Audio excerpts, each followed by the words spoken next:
আসসালামু আলাইকুম প্রিয় মেডিকেল অ্যাসপিরেন্ট শিক্ষার্থীরা, তোমাদের সবাইকে স্বাগত জানাচ্ছি আজকের গাইডলাইন সেশনে। তোমরা নিশ্চয়ই আজকের ভিডিওর টাইটেল এবং থাম্বনেইল থেকে বুঝে গেছো আমাদের আলোচনার বিষয় কি। মেডিকেল ভর্তি পরীক্ষার জন্য কোন কোন বইগুলো আমাদেরকে পড়তে হবে। দেখো, তুমি যে পরীক্ষায় যাবা, তুমি যুদ্ধে যাবা, সেই যুদ্ধে কি কি জিনিস, শত্রুগুলা কিরকম, মানে তুমি মেডিকেল ভর্তি পরীক্ষা দিতে যাবা, তুমি সেই প্রশ্নগুলা কোথায় থেকে হয় সেটা তুমি যদি না জানো, তোমার প্রস্তুতি কিন্তু কমপ্লিট হবে না। মেডিকেল ভর্তি পরীক্ষায় 100 মার্কের একটা পরীক্ষা হয় এবং সেই 100 মার্কের প্রতিটা প্রশ্ন 95% প্রশ্ন একদম মূল বই থেকে হয়। এবং কি কি বই থেকে হয় আজকে আমরা ডিটেলসে জানবো। এবং তোমাকে প্রস্তুতির জন্য, একটা ভালো প্রস্তুতির জন্য এবং মেডিকেলের চান্স পাওয়ার জন্য কোন কোন বইগুলো মাস্ট পড়তেই হবে এবং কোন কোন বইগুলো তোমাকে যদি তুমি না পড়ো, তুমি ম্যাক্সিমাম ওইগুলা থেকে অনেক কোশ্চেন পারবা না, আমরা সবগুলো বলে দেবো তোমাদেরকে। তোমাদের মেইন বুকের পাশাপাশি কি কি এক্সট্রা বুক পড়তে হবে সেগুলো বলে দিব। চলো তাহলে আমাদের মূল ভিডিওতে আমরা চলে যাই এখন। দেখো, আমি শুরুতেই লিখে রাখছি যে মেডিকেল ভর্তি পরীক্ষার প্রস্তুতির জন্য কি কি বই পড়তে হবে। আমরা জানি যে মেডিকেল ভর্তি পরীক্ষায় টোটাল মার্ক হচ্ছে 100 মার্ক, তাই না? এই 100 মার্কের ভিতরে আমাদের তোমাদের মূল যে 3টা সাবজেক্ট আছে এখান থেকে পরীক্ষা হয়। একটা ফিজিক্স, কেমিস্ট্রি, বায়োলজি, ঠিক আছে? তোমরা জানো বায়োলজিতে সবচেয়ে বেশি মার্ক থাকে, 30 মার্ক থাকবে। তারপরে কেমিস্ট্রি থাকবে 25 মার্ক, ফিজিক্সে 20 মার্ক, এরপরে ইংলিশের জন্য 15 মার্ক এবং জিকের জন্য হচ্ছে 10 মার্ক। তাহলে আমি বায়োলজি দিয়ে শুরু করি যে বায়োলজির জন্য আমাদের কি কি বই পড়তে হবে। দেখো, তোমরা একাডেমিকের যে বইগুলা পড়ো সেই বইগুলা থেকে কিন্তু মেডিকেল ভর্তি পরীক্ষায় প্রশ্ন হবে। ম্যাক্সিমাম প্রশ্ন 90% প্রশ্ন সেই বইগুলো থেকে হয়। তাহলে আমি তোমাদেরকে মেইন বুক কোনগুলোর পাশাপাশি এক্সট্রা বুকের কি কি ইনফো পড়তে হবে সেগুলো জানাই দিব। তাহলে আসলে শুরুতেই আমাদের বায়োলজি আমরা শুরু করি। বায়োলজির জন্য 30 মার্ক, তাহলে এটা কিন্তু খুবই গুরুত্বপূর্ণ। বায়োলজিটাই সবচেয়ে বেশি গুরুত্ব, 30 মার্ক এখানে ক্যারি করে। তাহলে আমাদের মেইন রাইটার হিসেবে কি বই পড়তে হবে? মেইন বুকের জন্য আমরা 2টা বই পড়বো। আমরা জানি বায়োলজি ফার্স্ট পেপার এবং সেকেন্ড পেপার। ফার্স্ট পেপার হচ্ছে বোটানি, সেকেন্ড পেপার হচ্ছে জুলজি। তাহলে ফার্স্ট পেপার বোটানির জন্য আমরা পড়বো হচ্ছে আবুল হাসান স্যারের বই, আর জুলজির জন্য পড়বো আমরা হচ্ছে গাজী আজমল স্যারের বই। এই 2টা বই পড়লেই তোমার 90% কমন পড়বো, ঠিক আছে?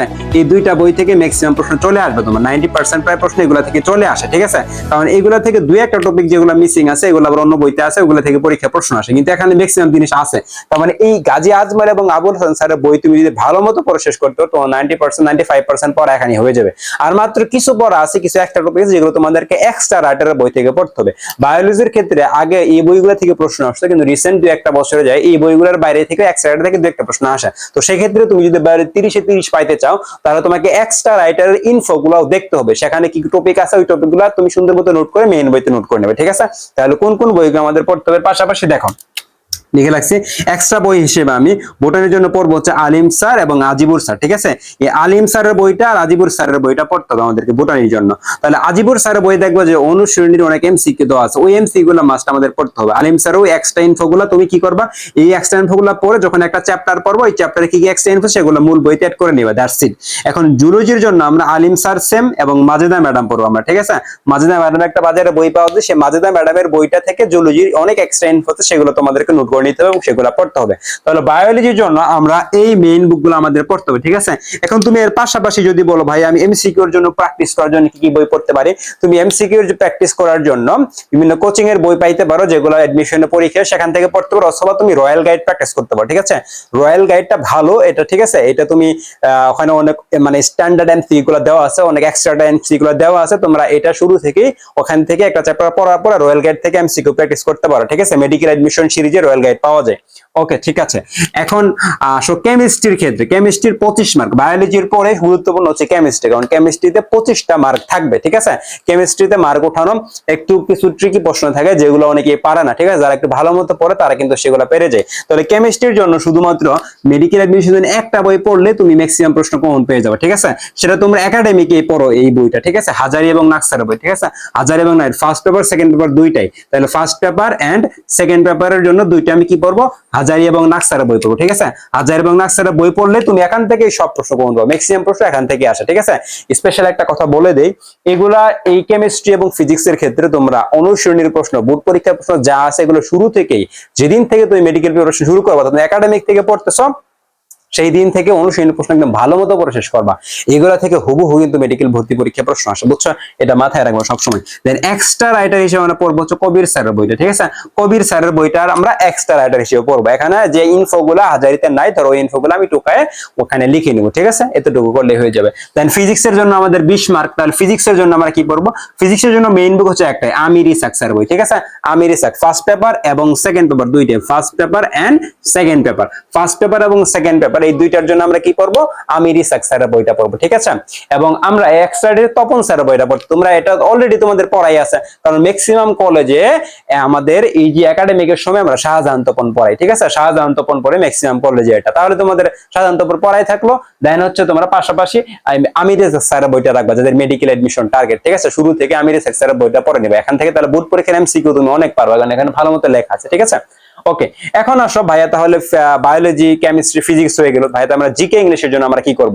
জিকে ইংলিশের জন্য আমি বলে দিই তোমাদেরকে, জিকে এবং ইংলিশের জন্য জিকে সিলেবাসটা যেহেতু আমাদের বাংলাদেশের ইতিহাস এবং মুক্তিযুদ্ধ ছিল আগে, ঠিক আছে? 10 মার্ক থাকতো এখান থেকে, এবং আমাদের এই যে এখন রিসেন্ট 1 বছর থেকে জিকে এর সাথে আবার আন্তর্জাতিক অ্যাড করছে, ঠিক আছে? তাহলে ইন্টারন্যাশনাল প্যারা করার দরকার নেই, কিছু বেসিক জিনিস আছে ইন্টারন্যাশনাল, সেগুলো পড়লে হয়ে যাবে। এবং ম্যাক্সিমাম তোমরা বাংলাদেশটা পড়ো ভালো মতো, বাংলাদেশের ইতিহাস, ঠিক আছে? জাতীয় বিষয় বলে এগুলো ভালো মতো পড়তে হয়। এর জন্য তোমরা একটা বই ফলো করতে পারো, MP3 বইটা তো অনেক হিউজ লেখা আছে, তারপরেও তোমরা মানে পড়তে চাইলে এই জিনিসটা একটু পড়তে পারো, যত যে ফ্রি টাইম থাকবে সেখান থেকে পড়তে পারো। এছাড়া মেডিজিকে বইটা, ঠিক আছে?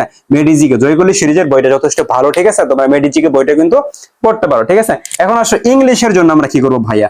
ইংলিশ তোমাদের যে একাডেমিক আছে সেখানে তোমরা অনেক কিছু পড়বা, প্রিপোজিশন, সেখান থেকে তোমরা ফ্রেজ, ওয়ার্ড, ক্লজ, এগুলো কিন্তু ভালো মতো পড়া, সিনোনিম, অ্যান্টোনিম, এগুলা থেকে কিন্তু মেডিকেল ভর্তি পরীক্ষা অনেক প্রশ্ন থাকে। তাহলে আমরা এর জন্য কি বই পড়তে পারি? দেখো, তোমরা ইংলিশের জন্য দেখবে যে বিভিন্ন ভর্তি পরীক্ষায় বা বিভিন্ন চাকরি পরীক্ষায় যে প্রশ্নগুলো আসছে ওইগুলো প্রশ্নগুলো থেকে কিন্তু মেডিকেল ভর্তি পরীক্ষায় প্রশ্ন আসে, বুঝছো? 15 মার্কের প্রশ্ন আসে। তাহলে একটা বই খুবই ভালো, একটা হচ্ছে English for competitive exam, professor Prakashani, ঠিক আছে? এই বইটাতে তুমি যদি ইংলিশ নাও পারো, ঠিক আছে, ওখানে দেখবে একটা প্রশ্ন দেওয়া আছে, হিন্টস আকারে সুন্দর ব্যাখ্যা দেওয়া আছে, তুমি নিজে নিজে পড়তে পারো, কোনো টিচার লাগবে না, ঠিক আছে?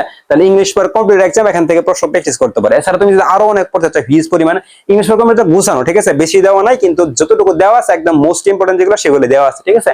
আরেকটা হচ্ছে হিউজ পরিমাণ দেওয়া আছে দুইটা বই, একটা অ্যাপেক্স অথবা মাস্টার। যদি এগুলো পড়া শেষ হয়ে যায়, অথবা তুমি যদি চাও আমি শুরু থেকে এই দুইটা পড়বো, অ্যাপেক্স অথবা মাস্টার পড়বো, এটাও পড়তে পারো, ঠিক আছে? মাস্টারে দেখবা যে অনেক দেওয়া আছে, কিন্তু আসলে এরকম ব্যাখ্যা কিন্তু নাই, ঠিক আছে? তাহলে কিন্তু সহজ, তুমি যদি কম করে পড়তে চাও যে আমি এতটুকু পড়বো দ্যাটস ইট, তাহলে ইংলিশ ফর কম্পিটিটিভ এক্সাম, আরো বেশি পড়তে তাহলে অ্যাপেক্স অথবা মাস্টার, ঠিক আছে? যে কোনো একটা পড়তে পারো। তাহলে একাডেমিক থেকেই তোমরা এই যে বায়োলজি, ফিজিক্স আর কেমিস্ট্রি, ঠিক আছে, এই বইগুলাতে ফোকাস রাখবে। মেডিকেল টার্গেট তুমি যে বেচি দাও, first year, second year, HSC 25, 26 যারাই হোক, তোমরা শুরু থেকে এই বইগুলো ভালো মতো পড়বা। আজকে আমাদের এই যে বুক লিস্টের গাইডলাইন এতটুকু ছিল। তোমরা যদি তোমাদের কোনো প্রশ্ন থাকে আমাকে এই কমেন্ট বক্সে জানিয়ে রাখলে আমি সেগুলোর উত্তর দেওয়ার চেষ্টা করবো, এবং তোমরা আমাদের ফেসবুক গ্রুপে সবসময় আপডেট পেয়ে যাবা। আজকে এ পর্যন্তই, সবাইকে ধন্যবাদ, আসসালামু আলাইকুম।